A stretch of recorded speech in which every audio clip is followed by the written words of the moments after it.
Always trust. We ask the questions. What is needed in the world? Is that going to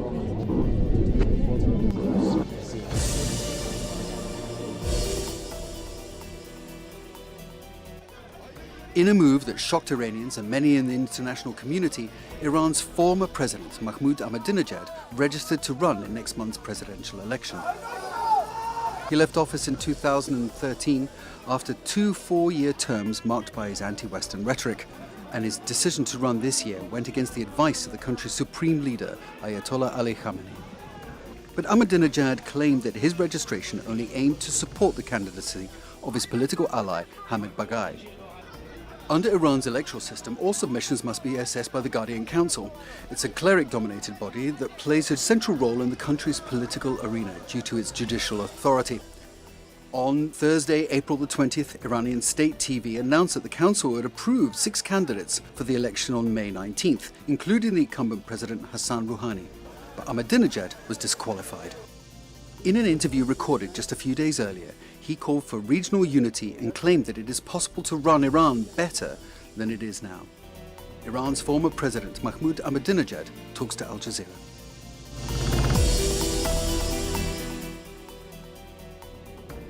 President Ahmadinejad, thank you for talking to Al Jazeera. أهلا وسهلا. آقای دکتر الان شما یک Today, you're considered a candidate for the Iranian presidential elections. This led to a big argument inside and outside the country. Some think you've overlooked the advice of the supreme leader. Is that so?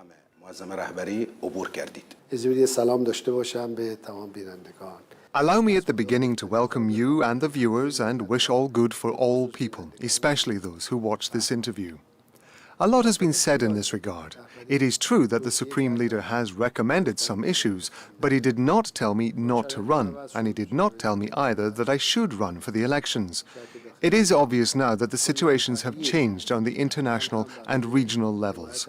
Also, the situation inside Iran has dramatically changed.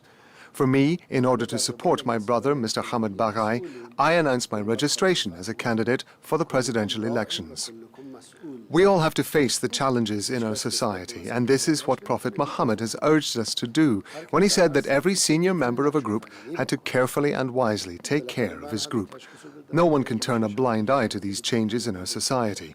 Every person, regardless of his job title, can play a constructive role. At the end of the day, I eventually reached a conclusion that the country can be better managed. That is why I registered for the elections.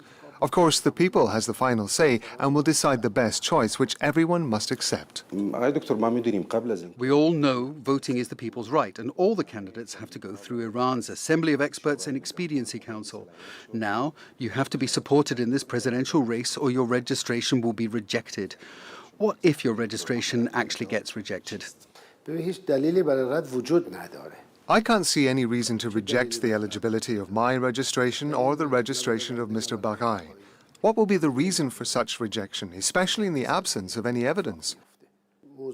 However, I say that achieving reforms and progress will be done through different ways, and in case we are rejected, we will deal with such a situation and take the proper decisions according to the circumstances.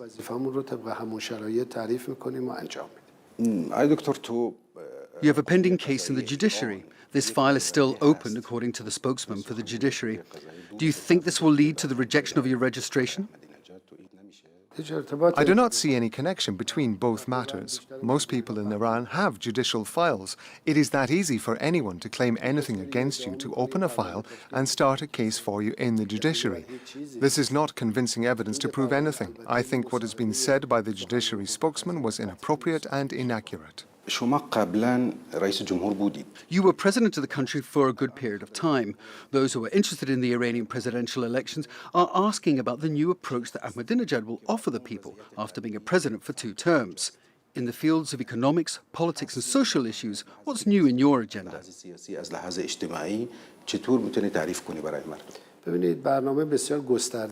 We have a very broad reforms program that targets the social and economic issues in particular. Today, our people live under many pressures, and our economic situation is not particularly good, despite the fact that Iran is considered a country with great potential to be among the top economic countries in the world. During my 8 years in presidency, we adopted a big program and we managed to implement part of it, while the other part was disrupted due to the rapid changes that led to the reconsideration of many things. Today, in addition to past experience, a large part of our program aims at improving the economic conditions and the internal situation of the country. Well, explaining such a program needs more time, but what I am saying here is that our program is based on the fact that the wealth of the people must be returned to the people and that all the people must play a role in running the country. Economically, the banking system must see a lot of reforms to be proportional to the demands of society and to put into account the Islamic laws, in addition to the determinants of production and services. Anyhow, it is not the right place here to go deep into the details of this program and its various parts. We all know, after the election of President Rouhani, that there was a real revolution against your policies. Even in the country's economy and internal and foreign policies, do you have any criticism as a former president to the policies of President Rouhani? I do not know what is meant by the real revolution terminology. What happened was not a revolution, and this term is inaccurate. Part of some of my policies has been stopped, and other parts have been amended. Revolution means to change the rules and foundations, and this did not happen. When it comes to economy, we are still in the same place, and we suffer from some decline. Revolution holds the seeds of improvement and progress, but what we see today is decline. When it comes to foreign policies, I do not see any real progress, as our relations with so many of our neighbours are not in the best shape. I do not want to say that the default is caused by our government, but I will say that it is certainly possible to improve the current conditions and situations nationally and internationally, as the current situations are not better today than 4 years ago. Don't you think the nuclear agreement is a real achievement for Iran? نه خیر ببینید توافق هسته یک توافق یه سند حقوقی است اما I think the nuclear agreement is a legal document in itself that has been basically accepted by a group of parties and officials in the Islamic Republic, where the supreme leader has clearly declared Iran's commitment to the agreement. But all the agreement's consequences that were supposed to become a reality haven't materialized on the ground. I think that this document does not have the ability to achieve what people have talked about before signing such agreement. The Iranians have committed themselves to the terms of the agreement and have fulfilled their pledges, while the other parties have failed to abide by their pledges. That is why I think that the media marketing which has accompanied this agreement was not accurate. The people of Iran do not see the agreement today as a great achievement, as most of the pledges have not been respected. The people judge according to results, and everyone has to respect the judgment and viewpoints of the people. Despite everything, the people don't see the agreement as a great achievement. Even the legal follow-ups are not clear, and when a party breached the agreement, it was not clear what should be done next. New sanctions have been imposed and other sanctions will follow, but without a real legal action to prevent such breaches and to hold someone negligent in their duties. By the way, the agreement does not include any new sanctions. It is clear that the agreement suffers vagueness. That must be lifted. The current government says it inherited from you a deteriorating economy and not a very good domestic situation. Some people say the current situation in Iran is better now than it used to be during your time as president. What do you say to that? If we want to claim a thing, we have to have the evidence and the right criteria, statistics and indicators to make our claim look proper. The previous government has built schools and laboratories, built roads, paved the way for heavy industries, especially steel, and promoted good economic relations with other countries. Our competitors don't like to compare between our situation and their current situation. This also applies to our foreign relations. We can easily examine our foreign relations as per where it is now and where it used to be. The comparison is not difficult and is not a dilemma. The elections and the race are the same everywhere. Have a look, for example, at the competition between Hillary Clinton and Mr. Trump. Each of them was telling the other, "You are worse than everyone, and I am the only best amongst all." By the end, no one has understood their electoral programs. Mr. Trump made so many statements which were not clear, and when he became a president, he put all his statements aside. How do you see President Donald Trump's threats to Iran and other countries? How do you evaluate the policies of Trump regarding Iran? We could not judge people, especially in America, as presidents are not the ones who develop policies because they are only implementing scenarios drawn for them behind curtains. Presidents in America are just performers on a theatre, so the best one to perform and implement these scenarios will be supported during the elections. This is exactly what happened with President Trump, who will continue the American policies that started 70 years ago and are based on the necessity of dominating the world. Without such a domination, the American economy will never be good. This is the reason why America is keen to control the sources of wealth everywhere in the world, to keep its economy strong and vital, even if the means and the tool is to fuel a war at any price. The American economy is based on war. The country that has more than $29 billion internal debt to the Federal Bank of America and has an external debt of more than $19 billion, a more than $9 billion in trade deficit, is an almost collapsing country which needs to be saved to rob others through control, and control is done only through war. Therefore, American policies are based on igniting the war to achieve these goals. This is clear to us and does not require any evidence.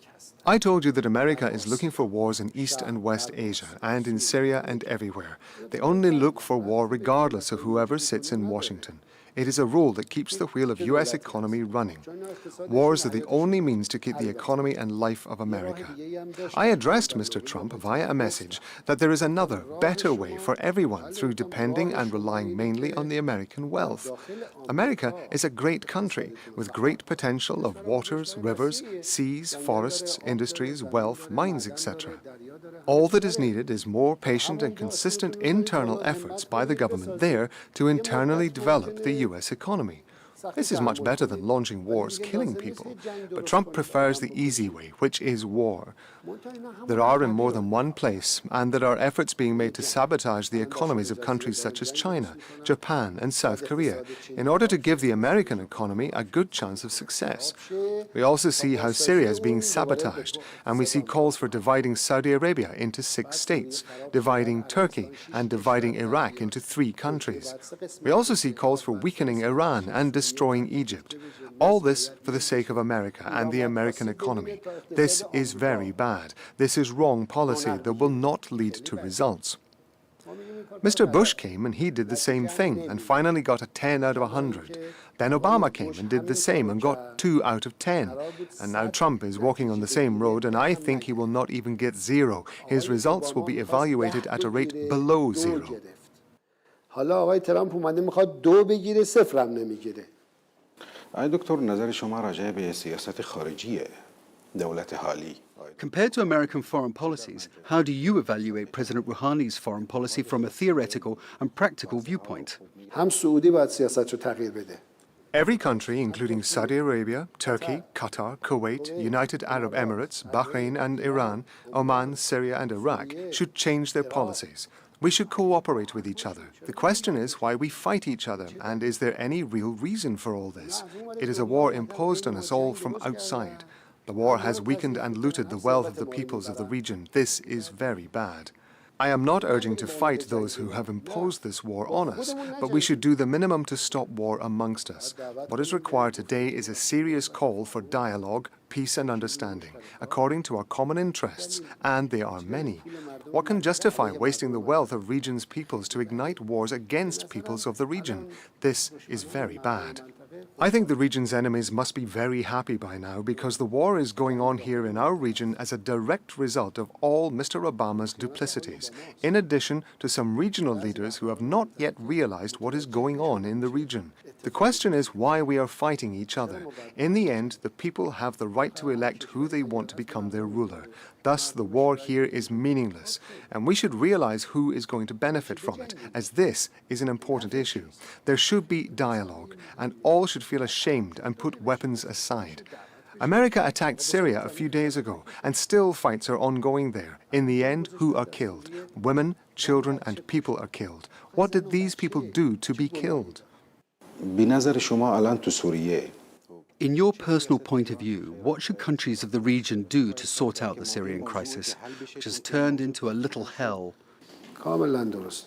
This is a very accurate description, and it also applies to the crisis in Yemen and in Bahrain as well. We all have to accept the rights of peoples to choose. In the end, people are the ones who elect and decide their own fate. Thus, we should support this path and help create understanding through laying arms down. We have to sit with each other and seek a settlement that suits the right of peoples, their views and their ideas. There are international standards, humanitarian norms and procedures that people can depend on to achieve that. Most importantly, we must not allow foreigners to interfere in the region's affairs, as the foreigners are the ones who manufacture arms and then test these arms and use them over the bodies and heads of the people of the region. For example, what did the Afghans do? And what have the Syrians and the Yemenis done to be killed by the Made in America warplanes? The solution is to sit at the table and agree on a settlement which outcome led to a popular election, and whoever is elected by people will be acknowledged and supported by everyone. This is a fact that applies to everyone in Iran, Iraq, Saudi Arabia, Bahrain, Kuwait, Syria, Egypt and all other countries. The problem in the world lies exactly here, where the right of people to have free elections and a freely elected ruler is no longer effective. The question now is, why do we have to stand against each other, whether in Iran, Saudi Arabia or Turkey? This is a serious question people ask about. Later Allah as well will ask about. What is the justification behind continuing the current policies that are based on hostility? And what will be the future looking like after all this war and bloodshed? The result, if this continues, is a small hell that will expand to become very, very big. Some people say that when the Syrian crisis started during Ahmadinejad's era, Iran was part of the solution. But today, after a few years, Iran is part of the problem. What do you think of this diagnosis? ببینید الان ما نریم دنبال مقصر. I think that we do not have now to look for the ones who let us down. The solution is not to accuse each other and to hold each other responsible. What is most important today is to take a step forward and find a solution. This begins when everyone gets himself out of Syria and asks himself, where do I stand? And what can I do? And what do I really want? And then everyone sits down at the negotiating table according to brotherhood principle and take a suitable decision in this regard to solve the crisis. It will be clear to everyone at the end that America itself does not want a solution in Syria, as the solution to the crisis in Syria is not in America's interests. The Zionists themselves are not interested in sorting out the crisis in Syria. Do they want a solution in Syria? For sure the answer is no. These situations in Syria suit them perfectly. Is there amongst the Zionists who wants a solution to the crisis in Yemen or Bahrain? I swear to God they do not want that. The British Prime Minister has visited the region to find solutions to these crises.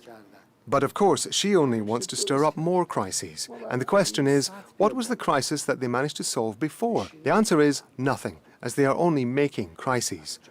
The only solution is to sit with each other in the region and adopt dialogue to reach a real and final solution to the crisis. Here I affirm that we are all in the region responsible for the killing of every person in Syria. Whoever says that Iran, Turkey or Saudi Arabia alone bears responsibility is wrong. All are responsible for the bloodshed, and there is responsibility that everyone bears in the region. In Iran and in the region, some people think that with Donald Trump in America, if Ahmadinejad comes to power, the tension will increase between the two countries because you're a conservative president and your foreign policies are tough. What's your response? I think that this concern does not exist amongst the peoples of the region because I know that many people in the region love President Ahmadinejad. I do not know why. Maybe it is a gift from God. I love people and they love me too.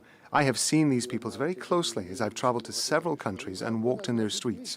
I have attended official, cultural, religious and social meetings and have talked to the people. This concern is only electoral fad. I think that the United States does not get involved in wars with any strong countries, but it does so with only weak countries. Thus, talking about concern is just an electoral fad, as America does not like to see a strong government supported by the people in Iran. America wants a weak government that accepts a slap across the face from the US any time. I have been president for 8 years, and let me ask you, do you remember how did the region look on my first day in power? At that time, Mr. Bush was a president who supported war and wanted to play the most prominent role in implementing what he has been planning in America. That is why he occupied Afghanistan and Iraq. That is why he also said Iran is an axis of evil which had to face a war. This was the case on my first day at the presidential palace. But after that, Mr. Bush negotiated with us about withdrawal from Iraq. Bush, who wanted to stay in Iraq and fight Iran, was finally forced to leave Iraq. So at that time, we were the ones with calmed war. At the end of his term, Bush told us he was willing to negotiate with us on other issues, which we did later. The next American administration was the one that followed the line of talks and completed it. Thus, my government was the one that pushed the war away and came up with the logic of the talks. Today we have a triangle of main political powers in the country, the Conservatives, the moderates and the reformists. They all look unhappy with you taking part in the presidential race. Some of them think that you will not be beneficial to the country. What do you want to say to your critics?